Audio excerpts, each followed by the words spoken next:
Olá, estamos aqui na cidade de Gloucester. Essa cidade tem um significado especial para todo mundo cristão.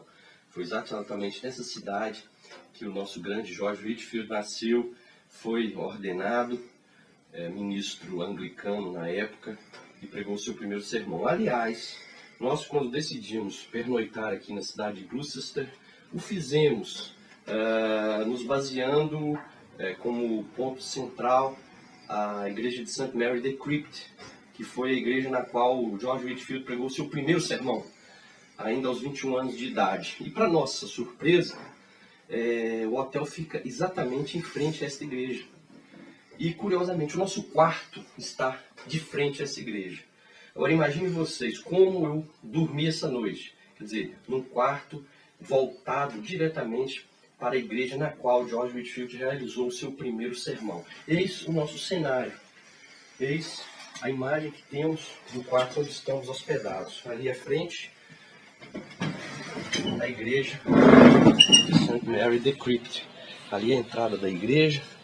O monumento é um templo bastante suntuoso, belo, construído há muitos anos atrás, e no início do século XVIII, mais especificamente em 1735, aqui, outra porção da igreja, outra tomada da igreja, com 21 anos de idade. Portanto, como George Whitefield nasceu no ano de 1714, no ano de 1735, ele então realizou seu primeiro sermão público exatamente nesta igreja, que está bem em frente ao quarto do hotel em que nós estamos hospedados.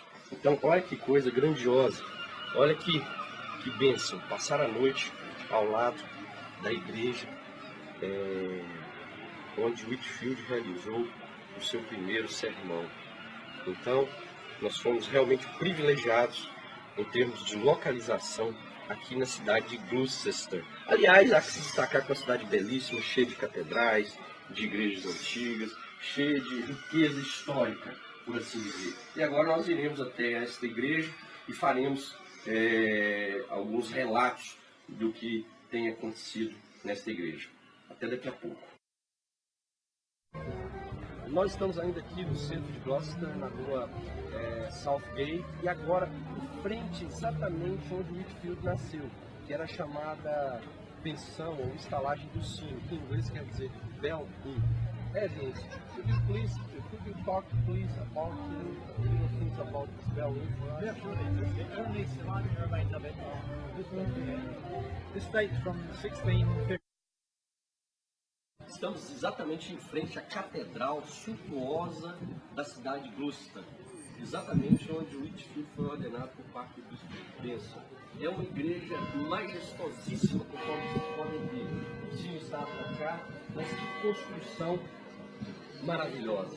Que construção. Foi exatamente aqui, na catedral de Gloucester, onde o nosso grande George Whitefield recebeu a sua ordenação, ainda com apenas 21 anos de idade. Isso não era prática na igreja anglicana. A partir dos 23, de fato, que algum jovem poderia ser ordenado. Agora ele o foi com apenas 21 anos de idade, dada os seus excepcionais dons de oratória e a sua inteligência incomum. Desde o interior dessa construção da catedral da cidade de Gloucester. Então aqui nós estamos e o Arthur vai tomar alguns vídeos dessa catedral muito bonita, que foi estabelecido no ano de 1555. A catedral, portanto, foi construída no ano de 1555, ou seja, no século XVI.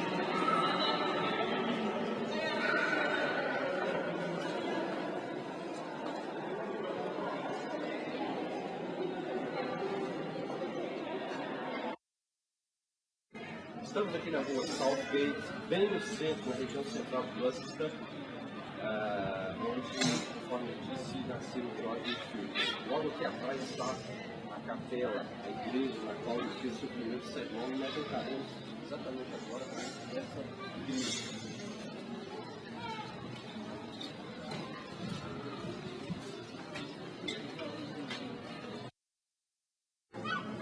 Pois bem, aqui nós estamos exatamente na entrada da igreja de St. Mary the Great. É um templo ainda bem conservado, muito bem conservado. E foi exatamente aqui, nessa capela, nessa igreja, obviamente de natureza anglicana, que o George Whitefield fez o seu primeiro sermão público em Gloucester. Pois bem, algumas coisas precisam ser destacadas. A primeira delas é que, atipicamente, Whitefield foi ordenado diácono pela igreja anglicana na idade de 21 anos. Era costume fazê-lo não menos que 23 ou 24 anos. Mas os dons e as características de Whitefield eram sobremodo especiais que este homem, ainda com a idade de 21 anos, foi ordenado ministro na igreja anglicana. E aqui, pelo visto dele, e aqui nesse tempo, temos um ponto de características fortemente anglicanas. Esse é um ponto. Daí porque de nós temos hoje os chamados não conformistas, homens que não se conformaram com essa estrutura de igreja de culto. Porque a igreja anglicana se caracteriza exatamente por essa forma, ou seja, ela não rompeu completamente com a igreja católica no que diz respeito, por exemplo, às velas que são acesas durante o culto ou fora mesmo dele. Também no altar nós vemos crucifixos, algumas imagens como essa, embora gravuras que existem aqui nessa igreja, de modo que houve, na realidade, por parte dos chamados não conformistas, os metodistas do século XVIII, esse inconformismo. Por quê? Porque a igreja anglicana ela ficou como que a meio termo entre a reforma protestante e o catolicismo. Nós estamos a passear aqui exatamente por esta igreja muito interessante, muito bonita, muito rica em termos de detalhes. Nós podemos perceber que os bancos ainda são os bancos originais. Aqui, por exemplo, existe um folheto com a história do George Whitefield e ele, exatamente a figura dele aqui na capa. Então, é uma igreja rica no que diz respeito às questões religiosas e materiais. Aqui, certamente, o púlpito, através do qual o ministro emitir a sua mensagem.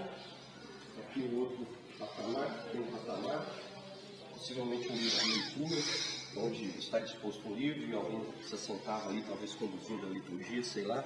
Aqui a imagem de uma águia. Então nós percebemos que isso aqui é como que uma característica do anglicanismo. É uma verdadeira miscelânea. Lá adiante, lá nós temos ainda algumas figuras de santos, provavelmente. Aqui o crucifixo. Então essa seria a típica igreja anglicana. Ali uma janela muito bonita, muito portentosa.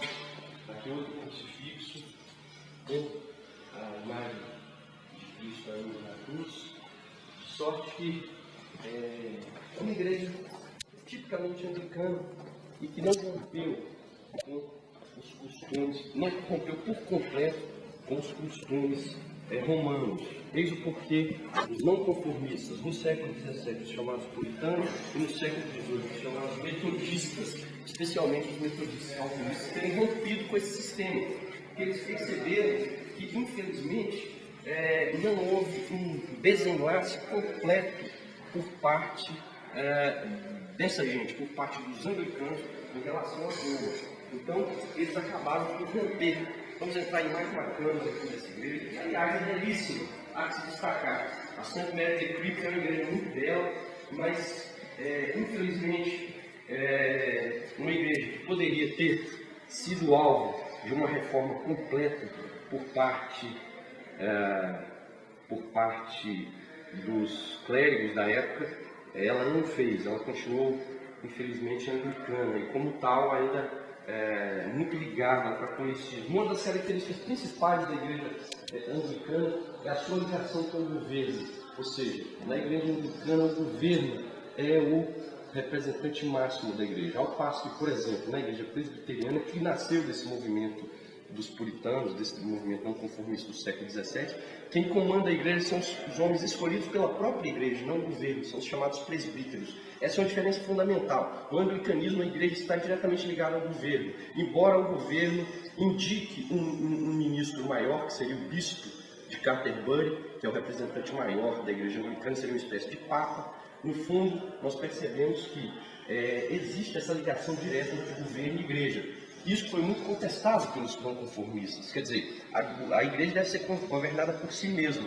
Daí surgiram as igrejas chamadas congregacionais, que são governadas pela própria igreja por completa, a própria congregação elege alguns representantes diáconos, e as igrejas presbiterianas, que são governadas pelos chamados presbíteros. Então, essas igrejas nasceram do movimento não conformista, ou seja, não se conformaram com o governo da igreja anglicana e o estilo litúrgico de pregação e também a forma com que a igreja anglicana conduziu os seus cultos, ainda preservando imagens, ainda se ajoelhando durante a ceia, enfim, ainda guardando muita coisa do romanismo. Aqui nós temos algumas relíquias muito interessantes. Então, vamos entrar em outra câmara aqui da igreja de St. Mary the Crypt, e eu vou perguntar, possivelmente um homem que está eu vou perguntar sobre a questão de George Whitefield, como é que tudo aconteceu. Aqui, uma parte mais central da igreja, nós estamos a conversar, ali alguns símbolos. Pois bem, e o teto muito interessante ainda, original. Nós temos alguns bancos aqui. Então, quer dizer, uma igreja de uma riqueza histórica muito grande. Hi there. Hello. How are you? I'm well, thank you. How are you? Could you make a short interview with you? Are you a president or not? No, I'm a city guide, city tour guide. Okay. Oh, city tour guide. Yes, we help people.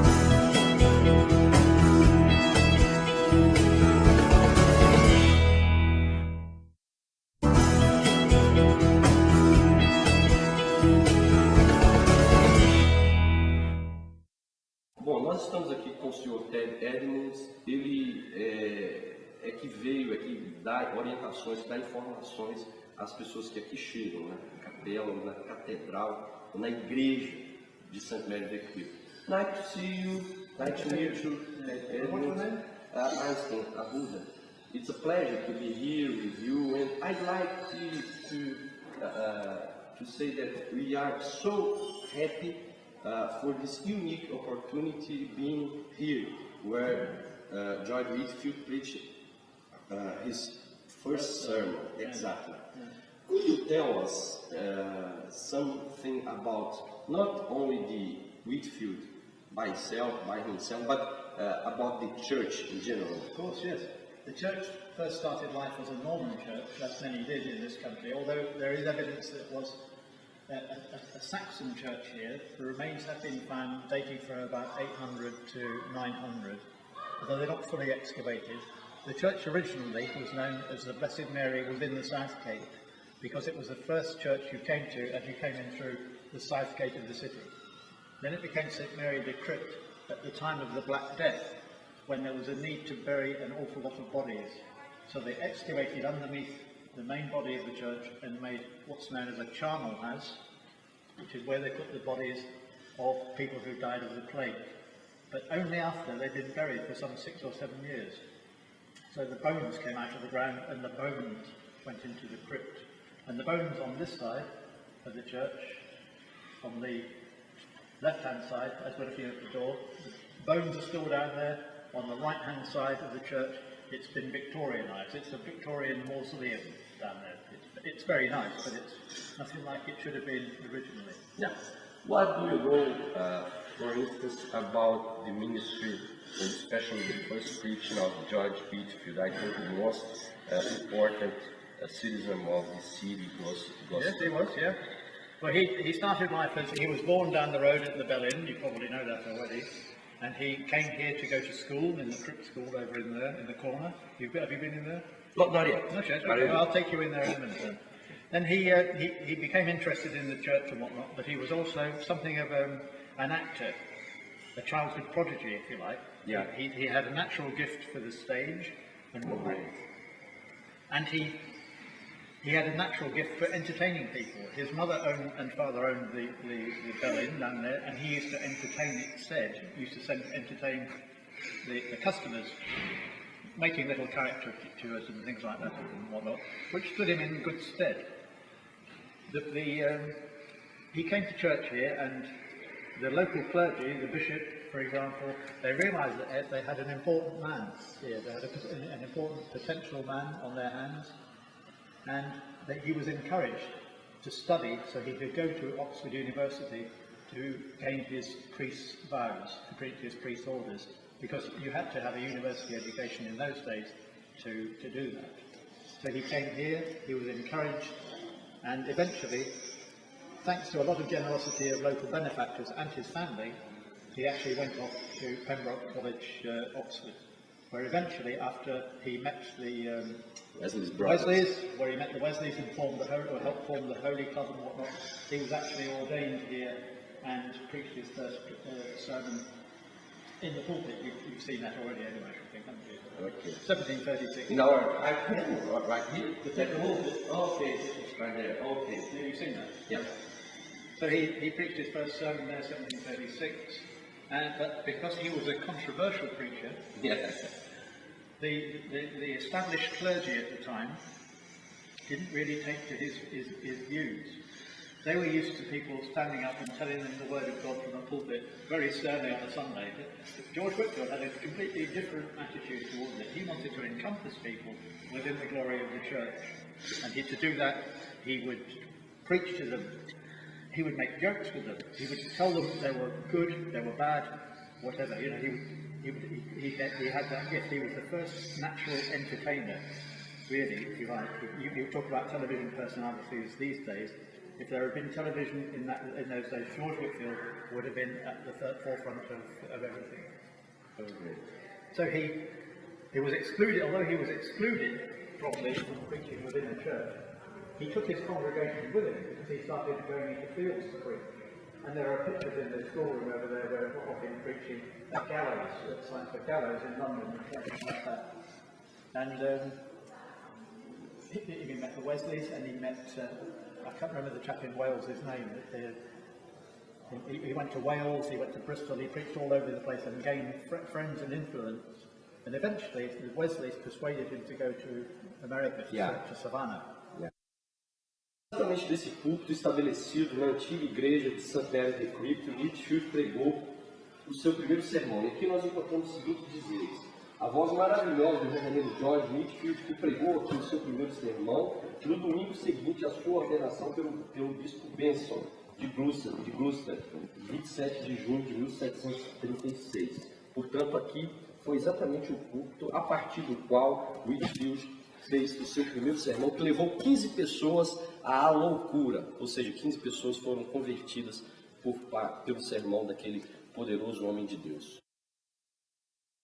Bom, nós estamos aqui na escola onde Whitefield estudou quando criança. Há que se destacar que ela é contígua à capela, contígua à igreja. Edmund, tell us about what does mean the school to the history of George Whitefield. Well, actually, this school was built in 1539 under the instructions, or not the instructions if you like, under the persuasion of King Henry VIII, who persuaded rich merchants to put their money into building schools for not the son of the nobility, but anybody who wanted to learn, the sons of gentlemen who wanted to learn to read, write, and so forth. The standard of education here was such that they went straight from here to university generally. And George Whitefield, for example, essa é uma fotografia do nosso George Whitefield. You see, he went straight from here with sufficient education to go to Pembroke College, Oxford University. You can see right down the bottom. Yeah? Okay. So he went from here to there. So that's the importance of this. In George Whitefield's life, not only was he born here, he was baptized in the font over in the church over there, and he preached his first sermon here, but he also got his schooling here, his fundamental schooling, which would enable him to go on to Pembroke University. So that's what he did. Yeah. On the bottom there's a photograph, there's a picture. How about that? That's a picture of George Whitefield as a young man in profile, pictured, they think, as he was going to university. So he would be at an age where he was at university there. So by then he would have been a member of the Holy Club, he would have met the Wesleys, and he would have been trying to get the grace of God within himself. But, you know, he used to starve himself. And he used to pray all night out in the rain, praying for God's grace. And it would never come, and he was so disappointed. And eventually he made himself ill, and it was when he was ill and lying recovering that the grace of God descended on him, and he felt completely fulfilled by the presence of the Lord. And that's what gave him all the strength throughout his life to do what he did. Yeah. And it's probably the pulpit. This is the traveling pulpit. Yeah, this is one of two that we know. This is in Texas, this one, and the other one is in Georgia. Okay. But they're both in America, and because he was a field preacher, he had to preach somewhere.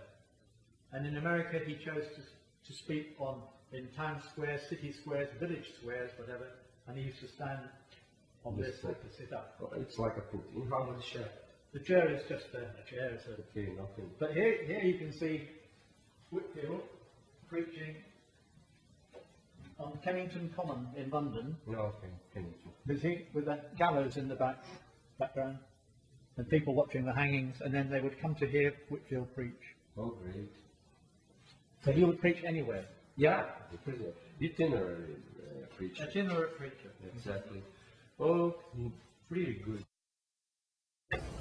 Nós estamos saindo agora da Catedral de St. Mary the Crypt. Eu gostaria de tomar uma visão geral agora, um vídeo geral. Por favor, Arthur, pegue toda a estrutura da igreja. Então, estamos a enxergar toda a estrutura então, dessa portentosa igreja. E aqui, uma fotografia do nosso grande, destacado, notável George Whitefield. Uma fotografia possivelmente em Londres ou aqui em Gloucester, mas aqui nos Estados Unidos, New York, no estado Pennsylvania. Pennsylvania. No Pennsylvania. Pennsylvania University. Ok.